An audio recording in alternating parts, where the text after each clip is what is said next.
우리 오늘 묵상하실 말씀은 히브리서 9장 15절에서 우리 28절까지 말씀입니다. 우리 천천히 교독하시겠습니다. 그러므로 그리스도는 새 언약의 중재자이십니다.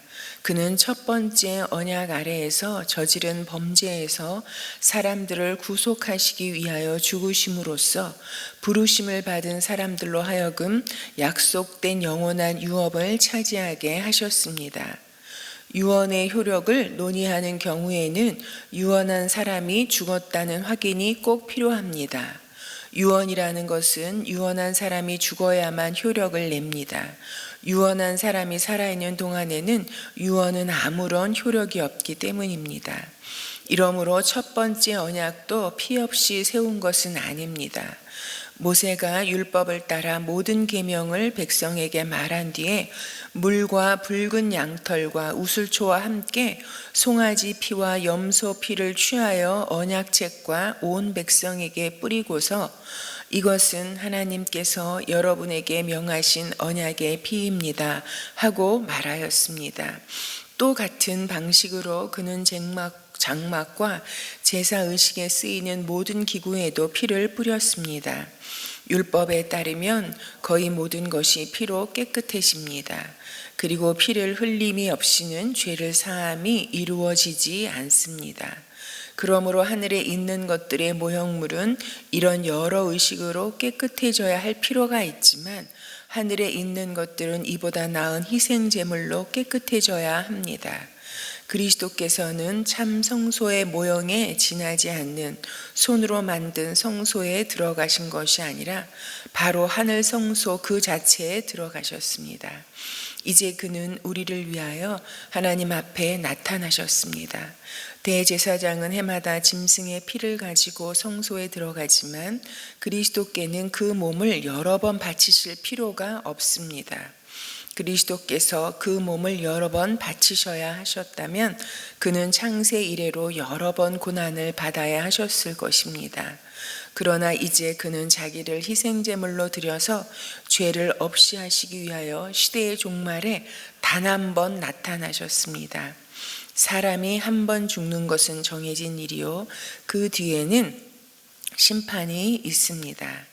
이와 같이 그리스도께서도 많은 사람의 죄를 짊어지시려고 단 한 번 자기 몸을 제물로 바치셨고 두 번째로는 죄와는 상관없이 자기를 기다리고 있는 사람들에게 나타나셔서 구원하실 것입니다. 아멘. 오늘의 말씀은 새 언약의 중보자가 되시는 그리스도에 관한 이야기입니다.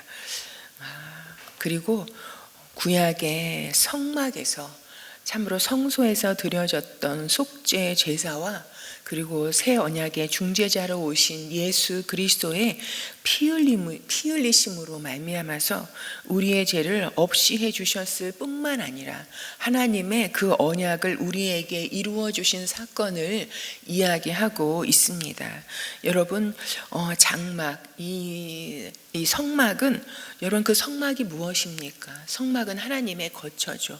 하나님께서 하나님의 백성들과 함께 하시겠다라는, 함께 거하시겠다라는 그곳이 바로 성막, 이 장막이었습니다. 하나님께서는 하나님의 자녀들 가운데 거처를 정하시고 그들과 함께 사시겠다라는 표현으로 이 구약의 이스라엘 백성들에게 성막을 지으라고 말씀하신 것입니다. 여러분 25절 이하에 보면은 하나님의 이 언약이 무엇인지, 여러분 하나님의 이 언약이 무엇입니까?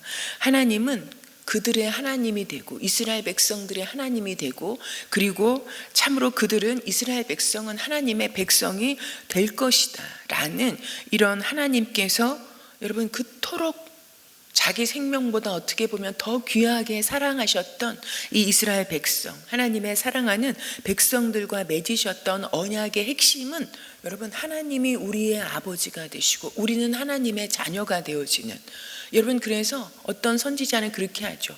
여러분 그 적대적인 이런 우상을 숭배하는 사람들과 싸우는 그 현장 가운데 하나님이 나의 하나님이 되시고 내가 하나님의 선지자인 것을 저들에게 나타내 보여 주시옵소서. 여러분 그것이 이 이스라엘의 역사 가운데 흘러내리는 언약의 핵심이었습니다. 그것이 오늘도 우리에게 나뉘어져서 우리가 하나님을 하나님이라고 나의 아버지라고 부를 수 있고, 그리고 우리가 하나님의 자녀요 백성이라는 이 관계가 형성이 되는 것이 여러분 이 언약의 핵심인 것입니다.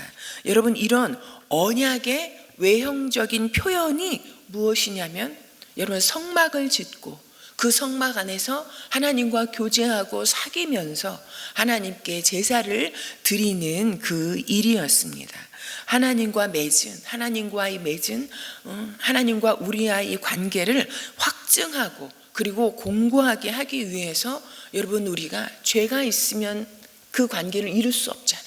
그래서 성막에 나아가서 여러분 이 속죄 제사를, 희생 제사를 드리게 된 것이었습니다. 여러분 성막을 세우라 하시고 그리고 그 안에서 죄를 사하는 희생 제사, 피 흘림의 제사를 드림으로 말미암아서 죄 많은 우리가 하나님께 나아가 하나님의 은총을 받을 수 있게 하신 것. 여러분 그러므로 성막을 지으라 하시고 그리고 이런 희생제사를 드리라 하셨던 것은요, 우리를 향한 하나님의 사랑의 표현이었습니다. 하나님은 우리와 함께 살기 원하시고 우리와 사랑의 교제를 이루기 원하시는, 친밀한 관계를 이루기 원하시는, 여러분 하나님은 우리와 하나 되기 원하셨잖아요. 그래서 하나님 안에 우리 안에 하나님이 거하시는 그런 하나된 관계를 위해서 여러분 그것이 외형적으로 표현된 것이 성막이고 그리고 제사 제도였다라는 것. 그러나 여러분 구약의 제사 제도는 불완전한 제사 제도였잖아요. 왜냐하면 여러분 성막 안에서 그 제사를 수행하는 역할을 맡은 사람들이 누구입니까? 인간 대제사장들이었잖아요. 그리고 그 제사를 드리는 사람들이 반복해서 희생제사를 드려야 했잖아요. 왜냐하면 여러분 우리가 참으로 늘 죄 가운데 살고 있었던, 그리고 하나님의 이 언약 관계가 깨어진 것이 왜 깨어졌습니까? 여러분 우리가 하나님을 버리고 떠나서 다른 신을 숭배하고 하나님의 말씀을 참으로 순종하기보다는 불순종하고, 그리고 어떤 때는 하나님에 대한 이런 불신앙의 모습으로 인하여서 그 언약이 불완전해지고 그리고 정말 깨질 상황 가운데까지 가는 그런 일들이 반복되어서 왔죠. 여러분 그러기에 구약의 제사는 오늘의 히브리서 저자가 무엇이라고 말합니까? 그것은 하나의 모형물이었다라고, 여러분 하늘 제사의 그림자였다라고 말씀하고 있습니다. 여러분 그러기에 구약의 제사는 하나님의 영원한 구원 계획에 관한 모형이었고 그림자였기에, 여러분 그림자나 여러분 이 모형은 어떻게 되는 겁니까? 그 원형이 나타나면, 진짜가 나타나면 여러분 쓸모가 없어지게 되는 거잖아요. 여러분 그 진짜가 누구십니까? 바로 성소 자체로 오신 예수 그리스도요, 그리고 그 언약을 성취하기 위해 오신 예수 그리스도십니다. 여러분 대제사장은 매년마다 한 번씩 한 차례씩 이 지성소에 들어가서 제사를 드려야 했잖아요. 여러분 그렇게 했다라는 것은 무엇입니까? 매년 여러 번 반복해서 여러분 했다라는 것은 여러분 그 대제사장들의 희생 제사가 온전한 속죄를 가져오지 못했다라는 것을 말씀하고 있는 거잖아요. 여러분 그런데 24절 이하에 보면요, 그러나 예수 그리스도는 우리의 대제사장이시라고 말씀하고 계시잖아요. 그래서 요한복음에 여러분 그 17장에서는 예수님께서 십자가에 못 박혀 돌아가시기 이전에 제자들을 불러 모아서 대제사장의 기도를 올리시잖아요. 그래서 이 땅에 남겨두고 가는 제자들을 위해서 축복의 기도를 하시고, 이 땅에 남겨두고 가는 자기 사람들을 사랑하시되 끝까지 사랑하시면서 그들을 위해서 어떻게 기도하시는지, 그리고 지금도 어떻게 중보기도 하고 계신지를 참으로 자세한 그 기도를 우리에게 남겨주셨습니다. 여러분 이 예수님은 참으로 이 땅 가운데 오셔서 자기 자신을 제물로 단번에 드리심으로 말미암아서 그 피 흘리심으로 말미암아서 모형에 지나지 않는 사람의 손으로 지은 성소에 들어가서 다시 속죄 제사를 드리신 것이 아니라 성소 그 자체에 들어가셨다고. 그리고 거기에서 자기를 단 한 번 희생 제물로 바쳐서 속죄 제사를 드리심으로 말미암아서 우리를 위하여 우리의 모든 죄를 짊어지시고 우리의 죄를 완전히 속하셨다라고 말씀하고 있습니다. 그래서 예수님은 우리의 영원한 대제사장이 되셨다라고 이 히브리서는 말씀하고 있는 것입니다. 여러분, 그래서 예수님의 십자가 사건은요, 여러 번 반복될 필요가 없는 단 한 번의 사건이었다는 것입니다. 왜냐하면 그 단 한 번으로 완전히 우리의 죄를 속죄하신 여러분 그런 사건인 것입니다. 여러분, 그래서 예수님의 이 죽으심은 여러분 하나님과 백성 사이에 하나님의 그 언약, 나는 너희들의 하나님이 되고 너희들은 나의 백성이 될 것이다. 여러분, 그래서 하나님의 뜻을 이루고자 하는 그 참으로 하나님의 언약을 확증하신 여러분 그런 사건인 것입니다. 그러기에 예수님의 이 십자가 사건, 우리를 위해서 똑같은 인간으로 이 땅 가운데 오셔서 우리를 위해 우리의 죄를 짊어지시고 십자가에 단 한 번 죽으시고, 그리고 십자가의 그 죽으심을 통해서 참으로 부활하시고 승천하셨던 여러분 이 십자가의 사건은 하나님과 우리를 여러분 지금도 이어주는 끈이요, 그리고 다리요, 여러분 보증이요, 증표가 되는 이런 사건인 것을 여러분, 그래서 그리스도인에게 있어서 양보할 수 없는 사건은 어떤 상황 속에서도 여러분 우리가 놓지 말아야 하는 사건, 반드시 붙잡아야 하는 것은 오직 예수 그리스도의 이 십자가, 예수 그리스도의 십자가에서 죽으심, 피 흘려 죽으심, 그리고 그 피 흘리심으로 말미암아서 우리를 여전히 죄악 가운데 묶으려고 하는 그 사망 권세에 대해서 우리를 건져내셨다라는, 그리고 우리를 하나님의 보좌에까지 참으로 이끌어 올리시는 하나님의 여러분 그 언약이 거기에 담겨져 있다라는 것, 그것을 우리는 놓을 수 없는 것입니다. 여러분, 그런데 오늘의 말씀을 보면요, 예수님의 이 피 흘리심의 십자가의 죽음을 통해서 하나님의 백성들과 맺으신 이 언약을 여러분 유언과도 같다라고 이렇게 말씀하고 있죠. 여러분, 유언이란 그 사람이 죽어야 효력이 발생한다고. 그래서 하나님께서 맺으신 여러분 이 언약은 그리스도의 죽으심, 여러분 죽으심으로 그 효력이 드디어 나타났고, 죽음으로써 확정된 이 언약은 영원히 깨어지지 않는 언약이라는 것을 말씀하고 있습니다. 여러분, 예수님은요 하늘 성소 그 자체에 들어가셨다라고 말씀하십니다.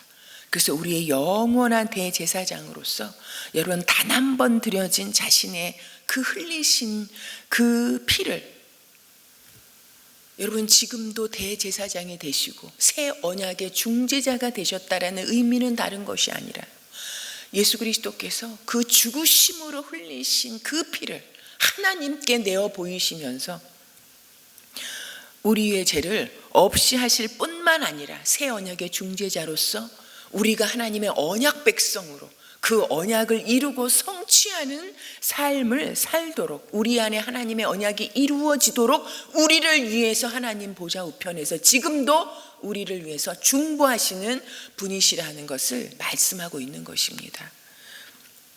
여러분, 예수님이 이 중보 기도로 말미암아서 우리가 어떤 상황 가운데서도 믿음이 떨어지지 않고 하나님의 언약 백성으로서 오늘 이 시간도 숨쉬고 살아갈 수 있게 된 것입니다.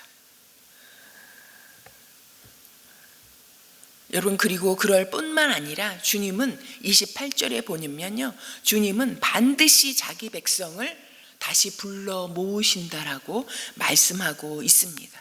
28절에 너무 은혜로운 말씀을 이와 같이 그리스도께서도 많은 사람의 죄를 짊어지시려고 단 한 번 자기 몸을 제물로 바치셨고 두 번째로는 죄와는 상관없이 자기를 기다리고 있는 사람들에게 나타나셔서 구원하실 거라고 여러분 말씀하고 있습니다.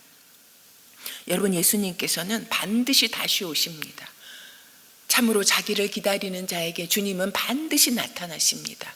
여러분, 주님은 승천하시면서 말씀하셨잖아요. 너희가 본 그대로 주님은 다시 오실 것이라고.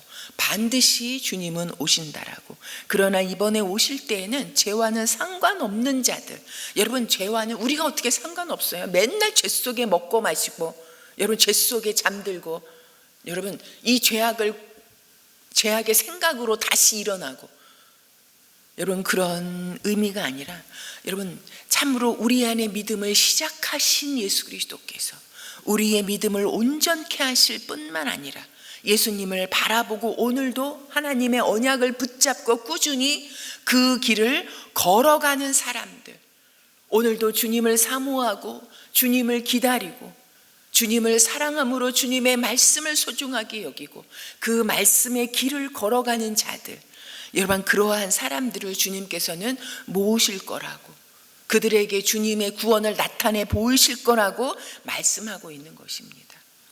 여러분, 죄와는 상관없이 이제는 죄에서는 자유해지고, 여러분, 우리가 속죄함을 받았다는 것이 무엇입니까? 더 이상 죄에 묶이지 아니하고 죄에 대해서는 자유하고 성령에 사로잡혀서 하나님의 말씀에 사로잡혀서 말씀을 붙잡고 살아가는 사람들, 여러분, 그러한 사람들이 새 언약의 백성인 것입니다. 그러한 자들에게 영원한 주님은 분명히 다시 오실 거라는 것, 주님의 구원을 나타내 보이신다라고 말씀하고 있습니다. 그러기에 여러분, 오늘 우리의 삶 가운데 우리는 적극적으로 주님을 기다리는, 여러분, 주님의 나타나심을 바라보고 사모하는 삶을 살아야 하는 것이 여러분, 새 언약을 주신 하나님을 향한 우리의 반응이어야 한다라고 생각합니다. 여러분, 기다리는 자에게, 하나님은 기다리는 자에게 하나님의 구원을 보이시겠다라고 말씀하고 계십니다. 여러분, 우리는 영원한 구원을 받았습니다. 여러분, 한 번 받는 그 구원뿐만 아니라 날마다 우리의 삶 속에 하나님의 언약이 이루어지는 그 구원, 여러분, 오늘의 구원을 받으면서 살아가는 우리가 되기를 소망합니다. 오늘 27절에 보면요, 사람이 한 번 죽는 것은 정한 것이요. 여러분, 죽지 않는 사람 없잖아요. 여러분, 우리가 한 번 죽는 것은 정해진 것이라고. 그러나 그 뒤에는 심판이 있다라고 여러분 말씀하고 있습니다. 여러분, 그 뒤에는 심판이 있다라는 이 말씀이 여러분 누구에게는 굉장히 두려움의 경고가 될 수 있잖아요. 죽음을 두려워하는 자에게는. 그러나 여러분, 이 말씀이 어떠한 사람에게는 여러분 놀라운 기대와 소망의 하나님의 음성으로 들릴 수 있습니다.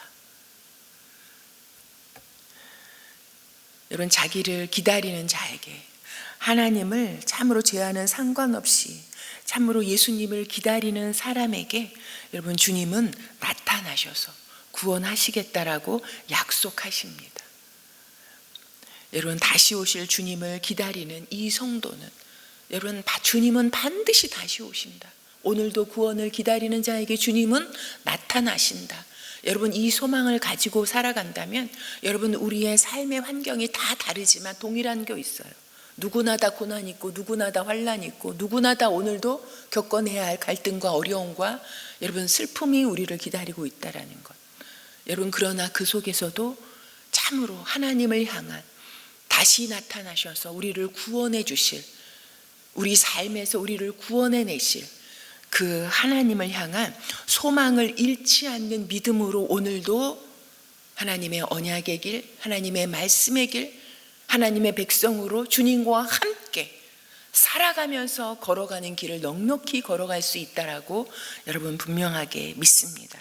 여러분, 우리가 오늘도 기도할, 여러분, 주님은 다시 오십니다. 반드시 다시 오십니다. 그래서 여러분, 이 신약에서는 계속해서 여러분, 히브리서와 이 신약이 어디를 향해서 가고 있습니까? 진실로 주님은 속히 오시리라.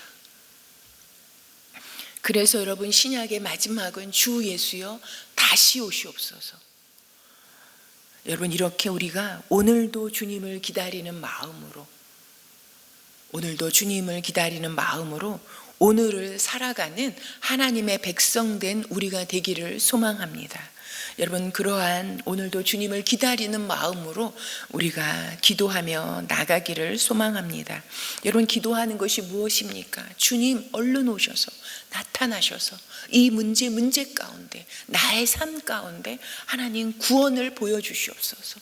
그리고 이 문제에 대한 구원만이 아니라 내가 받은 영원한 구원을 다시 확신하며 확증하며 이 세상이 주지 못하는, 이 세상이 빼앗지 못하는 그 하늘의 기쁨과 예수 그리스도께서 그 주신 여러분 그 은총의 삶을 살아나가는 것이 하나님의 백성의 삶인 것을 다시 한번 고백합니다. 그 마음을 가지고 오늘도 참으로 이 목장들이 모일 텐데요, 목장마다 하나님을 사모하고 기다리는 그 심령이 밑에 깔려 있는 거잖아요. 그러기에 모여서 함께 삶을 나누고 함께 기도하는 것 아니겠습니까? 우리의 목장 모임 가운데 주님의 구원을 나타내 보여주옵소서. 우리 목장 나눔 가운데 주님 임하여 주시옵소서. 그런 기도를 올려드리기를 소망합니다. 그래서 목장을 통해서 참으로 영혼이 회복되어지고 치료되어지고 치유되어지고, 그리고 하나님의 그 언약이 다시 확증되어지고 하나님의 백성으로서 당당하게 이 땅 가운데 세워지는 역사가 있게 해주시옵소서. 함께 기도했으면 좋겠고요. 여러분, 그리고 수혜를 입은 우리가 알지 못하는 사람들이지만 그러나 이 땅 가운데 함께 살아가는 어려움을 당한 사람들을 위해서, 그리고 이 수혜로 말미암아서 사랑하는 가족을 잃은 여러분 그 마음의 기가 막힘이 어떻겠습니까? 그 마음 가운데 주님 찾아와 주셔서 구원해 주시기를 위해서, 그리고 이 어려움을 잘 극복할 수 있도록 위하여서 함께 기도하시고 가지고 나오신 기도 제목 올려드리고 돌아가시겠습니다.